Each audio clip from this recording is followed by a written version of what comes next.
je suis ce qu'on appelle éponge. Une éponge qui ressent tout ce qui se passe autour d'elle. Et un moment dans ma vie, j'étais très fatiguée de sentir trop. Et j'ai observé que je ressens plus les autres que moi-même.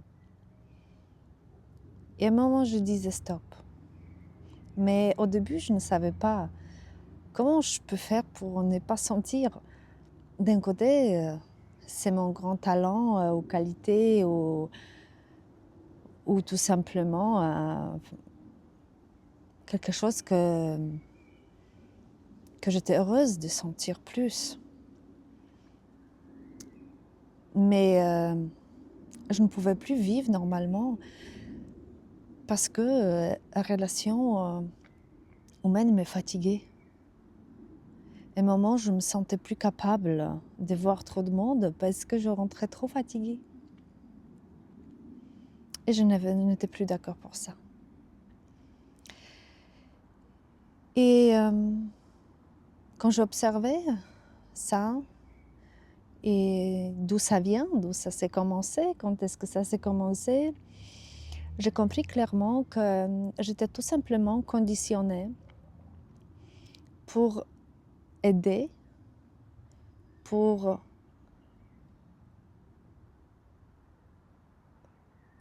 mais aussi émotionnellement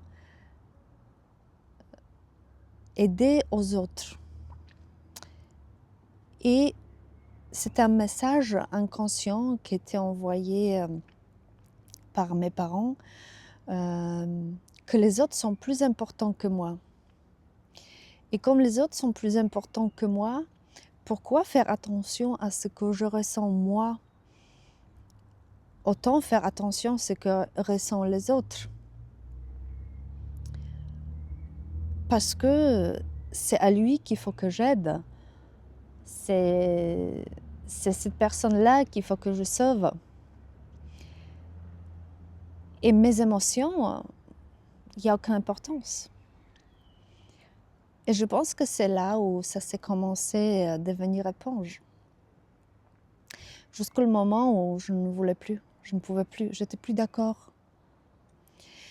Et j'ai aussi observé que ma relation où je deviens automatiquement éponge, c'est relation avec mon fils et relation avec ma mère. Que c'est là où c'est comme ça, c'est tout de suite, jusqu'au que j'ai commencé à respirer la même façon que la personne. Et quand j'ai pu observer ça, c'était waouh, c'était pour moi à la limite choquant que je respire la même façon que ma mère ou mon fils ou aussi les autres personnes. Et en fait, je m'oublie. À la place de garder mon énergie, enfin ma aura, ou on peut s'appeler ça comme tu veux, j'étais complètement, je devenais presque l'autre personne. Et comme l'autre personne en face de moi était en émotion difficile, moi, je devenais aussi triste si quelqu'un était triste. Et si quelqu'un était fâché, moi je devenais fâchée. Donc à la place d'une personne, il y avait des fâchés ou des tristes. Et ce mécanisme, j'ai vraiment beaucoup observé. Et j'ai vu clairement que quand j'étais en contact avec personnes, avec mes parents qui étaient en émotion, en difficulté, en émotion difficile, pas confortable, soit triste, soit fâchée, je ne me sentais pas en sécurité. Et dans cet état, manque de sécurité, je cherchais une solution.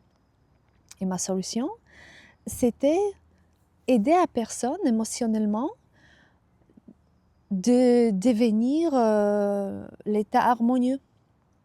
Donc, émotionnellement, je prenais sur moi. Et je croyais que cette solution-là va me sauver réellement, va faire que moi, je vais me sentir mieux.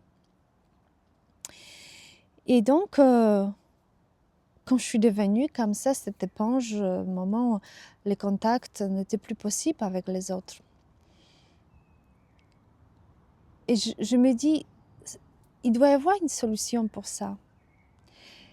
Et une solution que j'ai trouvée était très simple en fin de compte. C'était premièrement, c'est dire que moi je suis importante. Moi je compte. Ici et maintenant, je compte. Je compte aussi dans la relation. J'ai une valeur dans la relation autant que je suis, pas juste au moment où je aide, où je sauve. Et cette première étape me donne la permission un peu de prendre la place dans les relations. Et deuxième étape que j'ai fait, c'est vraiment quand j'étais en contact avec les personnes qui avaient le moment difficile, vivaient le moment difficile, ou étaient vraiment en train de un peu aussi essayer de jeter sur moi, peut-être se conforter dans ma présence. Une seule chose que je faisais, c'est toute attention que j'avais. Normalement, je donnais aux autres personnes. Et là, j'ai fait le contraire. Je m'observais moi-même. Toute attention était sur ma propre respiration, sur mon corps, sur mon état d'être, comment je suis, comment je me sens. Et aussi, au moment que je m'observais, je me disais,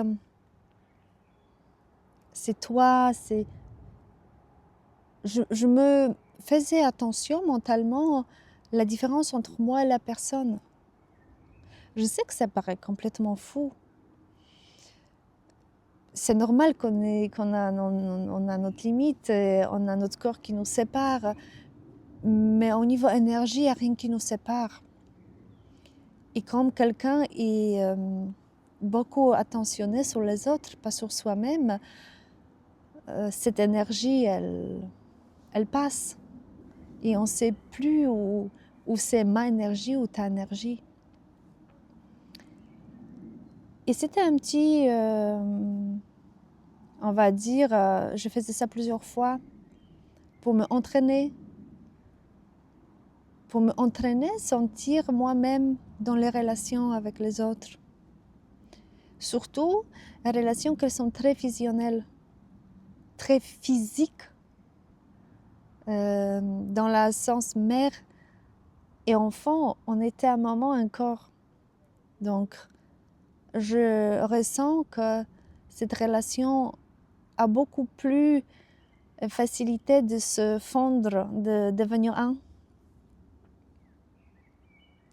Et donc, quand je commençais à faire ça, tout simplement me donner la permission et après mettre toute attention sur moi-même, ça s'est arrêté.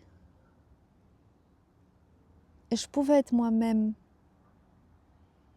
Je pouvais être calme au moment que quelqu'un qui est proche de moi n'était pas calme. Et c'est comme ça que j'ai appris.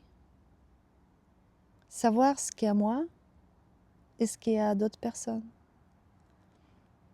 Je trouve que ça c'est très important pour les gens qui sont un peu plus sensibles, un peu plus éponges. C'est de se dire que c'est pas vraiment ta nature. C'est que tu es devenu un peu comme ça, un peu conditionné par tes parents, par vie, par enfance, tout simplement. C'était pas pour te faire mal ou exprès, c'est que ça s'est fait comme ça. Et comme ça s'est fait comme ça à un moment, tu peux devenir en arrière. Tu peux maintenant ne plus être comme ça, ne plus être éponge. Et garder ta propre énergie et garder tes propres émotions en toi. C'est possible.